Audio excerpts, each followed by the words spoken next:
और आज के दिन की एक और बड़ी खबर, आज इंटरनेशनल कोर्ट ऑफ जस्टिस में एक बड़ा फैसला आने वाला है। कुलभूषण जाधव की फांसी पर रोक लगेगी या नहीं, इस पर नीदरलैंड की हेग में मौजूद अंतर्राष्ट्रीय न्यायालय अपना फैसला देगा। फांसी के खिलाफ भारत की अपील पर इंटरनेशनल कोर्ट ऑफ जस्टिस आज दोपहर 3:30 बजे अपना फैसला सुनाएगा। भारत ने अंतर्राष्ट्रीय कोर्ट में मजबूती से अपनी दलीलें रखी हैं। भारत ने कहा कि पाकिस्तान में कुलभूषण जाधव को जासूसी के झूठे आरोप में फांसी की सजा दी गई। वहीं कुलभूषण के परिवार वालों से पूरा हिंदुस्तान, उनके साथ ये पूरा हिंदुस्तान भी इंटरनेशनल कोर्ट से इंसाफ की उम्मीद कर रहा है।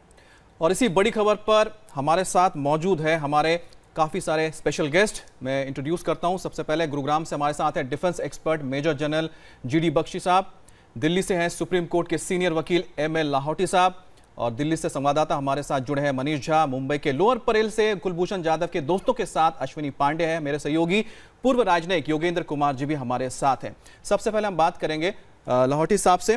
सर, ये बताइए कि भारत ने वियना संधि का जिक्र करते हुए इसके तहत इंटरनेशनल कोर्ट ऑफ जस्टिस में अपील की है, अपनी दलीलें रखी हैं। आपने दलीलें सुनी होंगी, उसके आधार पर बता सकते हैं कि क्या भारत के पक्ष में फैसला जा सकता है? बिल्कुल, ये एक स्पष्ट केस है हमारे देश का।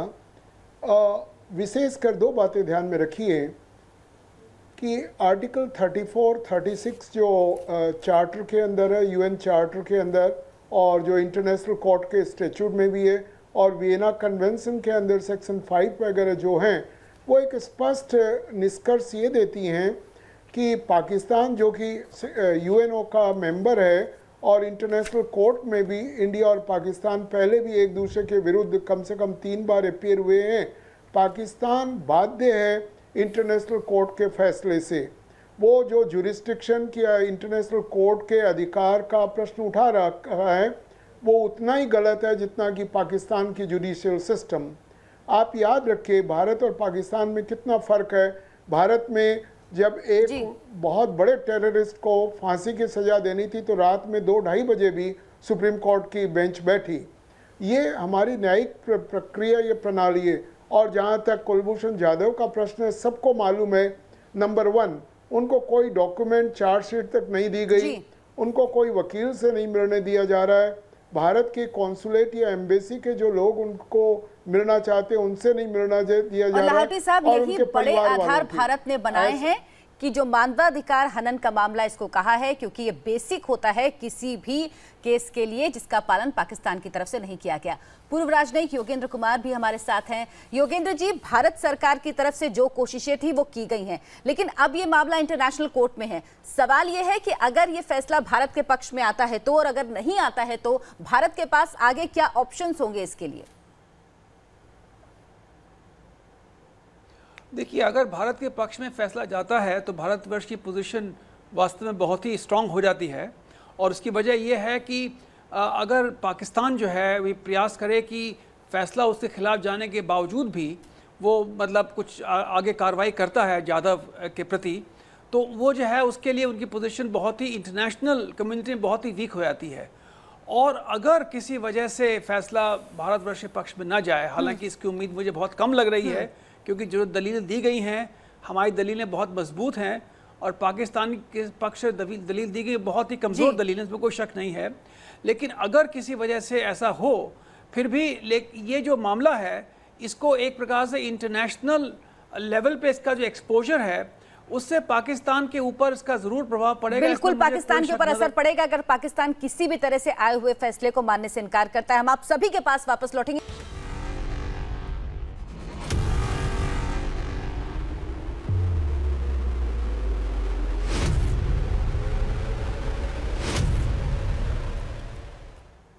पांच घंटे बाद आज इंटरनेशनल कोर्ट ऑफ जस्टिस से एक बड़ा फैसला आने वाला है। कुलभूषण जाधव की फांसी पर रोक लगेगी या नहीं, इस पर नीदरलैंड की हेग में मौजूद अंतर्राष्ट्रीय न्यायालय अपना फैसला देगा।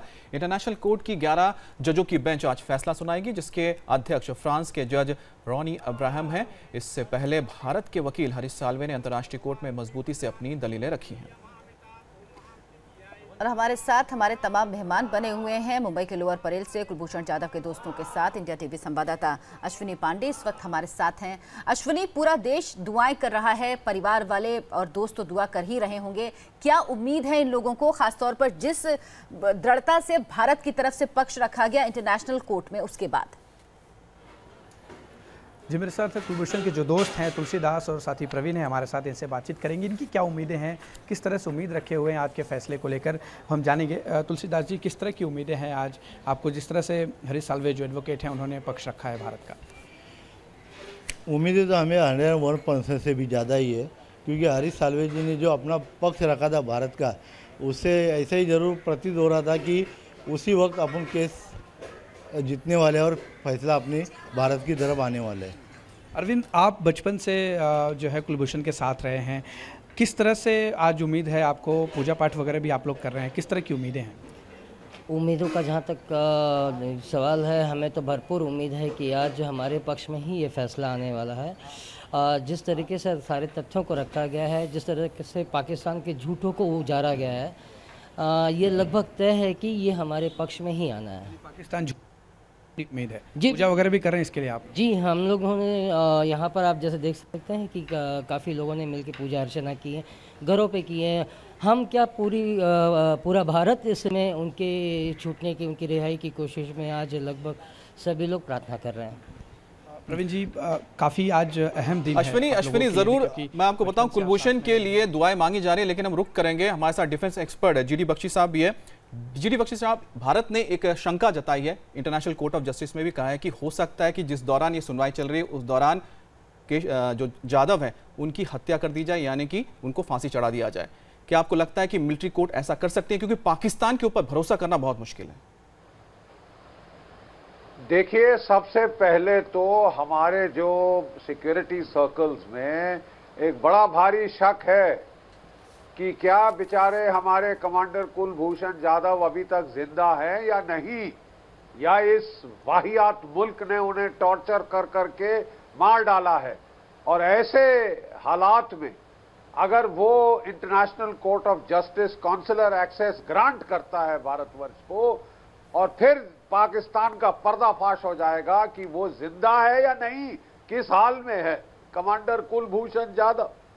याद रहे कि हमारे जो 56 कैदी थे 1971 के, उनको अभी तक जो है पाकिस्तान ने वापस नहीं किया, जबकि हमने 93,000 कैदी वापस कर दिए थे। और ये भी अटकल है कि उन्हें टॉर्चर कर करके मार डाला गया या पागल कर दिया गया। तो ऐसे देश को आड़े हाथों लेना, उसका पर्दाफाश करना इंटरनेशनल कम्युनिटी के सामने निहायत जरूरी है। और मुझे बड़ी खुशी है कि हम लोग ने ये केस जो है इंटरनेशनल कोर्ट ऑफ जस्टिस के सामने लेकर सीधा पाकिस्तान के ऊपर खूब भारी मॉरल प्रेशर डाला है जी। और देखिए, जो अभी मैं कुछ लीगल आर्गुमेंट्स में बताना चाहूंगा। सबसे पहले तो पाकिस्तान ने जो अभी तक आर्गुमेंट्स दिए हैं, उसमें उसने वो पहले तो क्वेश्चन कर रहा है jurisdiction, prima facie jurisdiction of the International court of Justice. और वो कह रहा है कि जो 1999 में अटलांटिक शूटिंग डाउन केस हुआ था, वो उसमें भारतवर्ष ने ज्यूरिसडिक्शन एक्सेप्ट नहीं करी थी। ये लागू नहीं है, क्योंकि हमने जो ये केस टेकअप किया है, ये Vienna convention on consular relations के वायलेशन के तहत हमने ये केस टेकअप किया है। और पाकिस्तान कह रहा है कि 2008 की जो बायलैटरल ट्रीटी है उसके नीचे क्यों नहीं किया। अरे साहब, वो ट्रीटी तो केवल एम्पलीफाई करती है वीसीसीआर को। बिल्कुल। और वीसीसीआर के 3 प्रेसिडेंट्स है, जबकि कोर्ट ने फेवरेबल जजमेंट दी है violation of Vienna council of. Bakshi साहब, शायद यही आधार है भारत का जो सबसे स्ट्रांग है, और इसीलिए लोगों को भी उम्मीद है कि फैसला भारत के पक्ष में आएगा। मनीष, कोर्ट में सुनवाई हो चुकी है दोनों पक्ष की, अब फैसला आना बाकी है, लेकिन भारत की तरफ से 2 दलीलें दी गई हैं, वो अलग है, लेकिन पाकिस्तान का कहना है कि इस मामले को कोर्ट में लाने की, अंतर्राष्ट्रीय कोर्ट में लाने लायक ये मामला ही नहीं है। लेकिन क्या कोई ऐसा पिछला उदाहरण है जिसके जरिए ये कहा जा सके नहीं, इस तरीके के मामले कोर्ट में आए अंतर्राष्ट्रीय और उनका हल भी निकला है? जी हाँ, बिल्कुल। देखिए, ऐसे कई उदाहरण थे और इन उदाहरणों को भारत की तरफ से जो वकील हरीश साल्वे है, उन्होंने इंटरनेशनल कोर्ट ऑफ जस्टिस में दिया भी था। एक उदाहरण अमेरिका और मेक्सिको का भी था, और वहाँ भी इसी तरह कॉन्सुलर एक्सेस की बात थी। तो कॉन्सुलर महत्वपूर्ण बात यह है कि भारत ये नहीं कह रहा कि कुलभूषण जाधव को लेकर क्या सबूत है नहीं है, क्योंकि जाहिर है अगर वो कुलभूषण जाधव पाकिस्तान की कस्टडी में है तो कुल पाकिस्तान की अदालत ही उस केस के मेरिट पर विचार करेगी। लेकिन सबसे पहले जो नेचुरल जस्टिस की मांग है कि कुलभूषण जाधव को कॉन्सुलर एक्सेस मिले, कुलभूषण जाधव को वकील मिले, उसके खिलाफ कौन सा केस चल रहा है उस केस के सारे पेपर उसे मिले, और ये दुनिया की सारी अदालतें इस बात को मानती है। अफसोस की बात है कि पाकिस्तान की चाहे मिलिट्री कोर्ट हो या सिविल कोर्ट हो, भारत में आप उम्मीद भी नहीं कर सकते कि कोई मिलिट्री कोर्ट इस तरह का व्यवहार करे और देश का सुप्रीम कोर्ट, हाई कोर्ट या लोअर कोर्ट उस पर आंख बंद करके देखते रहे। लेकिन ये पाकिस्तान में होता है और हमें इसको बर्दाश्त करना पड़ेगा। अहम बात यह है कि आज 3:30 बजे भारतीय समयानुसार जब हेग में 12 बज रहे होंगे, तब जब सारे जज आएंगे, उसमें जो प्रिंसिपल जज हैं रोनी अब्राहम साहब, वो जब अपना फैसला सुनाएंगे, तो अहम बात इसी बात को देखने की है कि जब इंटरनेशनल कोर्ट ऑफ जस्टिस को ये बताना है कि क्या ऐसे मामलों में कॉन्सुलर एक्सेस मिलना चाहिए या नहीं। मुझे लगता बिल्कुल, है क्योंकि पाकिस्तान के वकील जो ख्वार कुरैशी हैं, उन्होंने एक बात कही है जिन्होंने इंटरनेशनल कोर्ट के सामने रखी थी। योगेंद्र जी, मैं आपसे सवाल पूछ रहा हूं। उन्होंने कहा कि भारत को कई बार ये कहा गया कि जाधव के बारे में आप इंफॉर्मेशन दीजिए। भारत ने जब कहा कि जब आप इंफॉर्मेशन चाहते हैं, यानी कि इन्वेस्टिगेशन में आप चाहते हैं कि हम आपका साथ दें, हम तैयार हैं, लेकिन उसके लिए काउंसलर एक्सेस देने की जरूरत है। तो पाकिस्तान तो खुद ही यहां पर झूठा साबित हो रहा है कि पहले तो कहता है कि इन्वेस्टिगेशन में साथ आओ और फिर वो एक्सेस ही नहीं देता, काउंसलर एक्सेस। तो यही तो विशेष बात है कि वियना कन्वेंशन का उल्लंघन जो पाकिस्तान ने किया है वो साफ जाहिर है, क्योंकि काउंसलर एक्सेस जो अनकंडीशनल काउंसलर एक्सेस है, ये भारतवर्ष का राइट है कि अगर भारतवर्ष को नागरिक जो है किसी दूसरे देश में कानूनी कुछ समस्या में आ जाए तो भारतवर्ष को पूरा अधिकार है, उसके जो प्रतिनिधि हैं वहाँ पर, कि उससे जाकर मिले और उसके हालात मालूम करे और पूछे कि भाई उसको जो है पूरी हर प्रकार की लीगल असिस्टेंस, लीगल मदद जो है मिल रही कि नहीं मिल रही है। तो इसको कंडीशनल बनाना जो है ये एक प्रकार से खुद ही उल्लंघन है, जिसके बाद जो कि हमारे जो हरीश साल्वे साहब है उन्होंने इस बात को बिल्कुल साफ जाहिर किया वहाँ पे कि कंडीशनलिटी को मतलब ही कुछ नहीं होता इसमें। जी लाहौटी साहब, भारत ने साफ कहा है कि वो किसी देश की न्यायिक प्रक्रिया में दखल नहीं दे रहा है, लेकिन वो चाहता है कि जो अंतर्राष्ट्रीय कानून हैं उनका पालन किया जाए, और इन कानूनों का पालन पाकिस्तान नहीं कर रहा। भारत का ये आधार बेहद मजबूत है, आपको लगता है ये? देखिए, हमारी तरफ से जो भी इंटरनेशनल कोर्ट में कहा गया है उसके अंदर मेरे को कोई डाउट किसी प्रकार का नहीं लगता। याद रखिए कि जो 11 जजेस हैं उसमें हमारे जस्टिस दलवीर भंडारी भी हैं जो पहले सुप्रीम कोर्ट में जज थे। उनका इंटरनेशनल कोर्ट में जज बन के इस केस को सुनने का बहुत महत्व है, क्योंकि वो चीज़ को बहुत डीपली समझ सकते हैं। और दूसरी बात, बाकी जो यूरोपियन और अमेरिकन रिप्रेजेंटेटिव हैं इंटरनेशनल कोर्ट में, वो एक बात अच्छी तरह जानते हैं कि एक नेचुरल जस्टिस बोलकर चीज़ होती है। नेचुरल जस्टिस मतलब हम क्या मांग रहे हैं? हम सिर्फ ये मांग रहे हैं कि हमारे कॉन्सुलर, हमारे उनके कुलभूषण यादव के जो एडवोकेट्स हैं और उनके परिवार वाले हैं, पहली बात उनको निर्णय दिया जाए, और दूसरा जिस आधार पर उनको फांसी की सज़ा दी जा रही है पाकिस्तान की तरफ से, वो आधार, वो डॉक्यूमेंट्स क्या हैं, और फाइनली पाकिस्तान के जिस प्रकार के कानून हैं, आज हमें ये भी मालूम नहीं कि ये chief of army staff Pakistan का डिसाइड कर रहा है या पाकिस्तान की जो पॉलिटिकल गवर्नेंस है, क्योंकि हमारी तरह वहाँ नहीं है। हमारे देश के अंदर जो भी निर्णय होता है सुप्रीम कोर्ट लेता है, उसके अंदर कोई केंद्र सरकार या राज्य सरकार इंटरफियर नहीं कर सकती। आर्मी का इंटरफियर बिल्कुल। लाहौटी साहब, इसी बारे में हम बात करेंगे जीडी बख्शी साहब से। जीडी बख्शी साहब, ये जरूर बताइए कि जिस तरह से हम देख रहे हैं कि पाकिस्तान में एक भारतीय नागरिक पकड़ा जाता है, ठीक है, उस पर आरोप लगे कि जासूसी कर रहा था, वो झूठे आरोप है जो भारत कह चुका है, उसकी जो ट्रायल होती है वो मिलिट्री कोर्ट में होती है, क्यों वहां पर सिविल कोर्ट में क्यों ऐसा नहीं होता है? क्योंकि मुझे तो याद नहीं है कि भारत में हमने कभी सुना है कि किसी पाकिस्तानी नागरिक का ट्रायल किसी मिलिट्री कोर्ट में चला हो। आप इस पर बताइए। देखिए, ये केवल और केवल पाकिस्तान में ही हो रहा है कि तमाम केसेस ऑफ टेररिज्म, जिसको वो टेररिज्म कहते हैं, वो मिलिट्री कोर्ट्स डिसाइड कर रही हैं। देखिए, एक Pakistani military court, Kulbhushan Jadhav is not subject to the Pakistan army act. बिल्कुल, वो कोई पाकिस्तान का नागरिक नहीं कि उसको एक पाकिस्तान आर्मी एक्ट उसके ऊपर लागू किया जाए और उसे एक मिलिट्री कोर्ट के सामने पेश किया जाए। और अगर आप मिलिट्री कोर्ट के सामने भी पेश करते हैं, उसको लीगल काउंसिल का हक है क्या कोई लीगल आपने रिप्रेजेंटेशन दी उसको? और वहां उल्टे आपके पाकिस्तान के जो बार काउंसिल है वो ये रेजोल्यूशन पास कर रही है कि अगर कोई इसके लिए लीगल काउंसिल बनेगा तो उसको बार से निकाल दिया जाएगा। ये तो साफ शरेआम जो है ये जो वायलेशन कोई सारी बिल्कुल बिल्कुल जीडी साहब आपने सही बोला कि ये वायलेशन है, और साथ में ये भी वायलेशन है कि एक शख्स को पकड़ा जाता है, मिलिट्री कोर्ट में पेश किया जाता है, बहुत देर से पेश किया जाता है, क्योंकि ये नियम है पाकिस्तान में। वहां की मीडिया भी ये बात को कह रही है कि पाकिस्तान में जो मिलिट्री कोर्ट है उसे भी 60 दिन के अंदर या 3 महीने के अंदर उसको सजा सुनानी पड़ती है, लेकिन ऐसा नहीं हुआ है। इस केस में 6 महीने तक का वक्त लिया है मिलिट्री कोर्ट ने। तो अब से लगभग 5 घंटे का समय बचा है जब अंतर्राष्ट्रीय कोर्ट कुलभूषण जाधव मामले में फैसला सुनाएगी। दोनों पक्षों की तरफ से भारत और पाकिस्तान की तरफ से दलीलें रखी गई हैं।